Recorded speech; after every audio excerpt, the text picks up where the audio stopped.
ông để nó cứ lo ta đi ra ông này tung đua cái tao khai đau nó thấu lo chứ thì mọi ở tung nè tung đua lo chứ lo tệ nên thay bỏ lúc khi nó cũ bóng nó sao như khai đau nha nó khai đau ở trong một chiếc đó thì chúng tôi thế rồi để không bao số đó nên xanh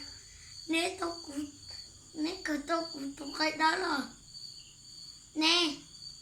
do nếu xài tôi cũ nên mất bà thì chắc bà cùng nhau mà thì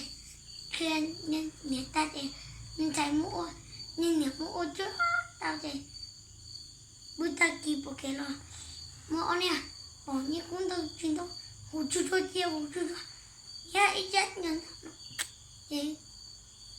không có tên đến thế rồi để chỉ cho phảiสั่งđâu tay đâu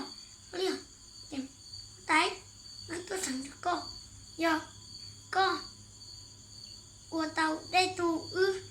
mới chân ta được có giờ có ôi gì tao đây tù có cho có tù nọ cho cái quả uli nó chế chẳng ông nè nên vớt tay nào ô cũng chọn tomato khai ô đây tù in ta thì tù ông nè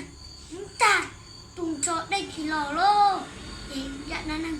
mà lúc em nó sau đi nó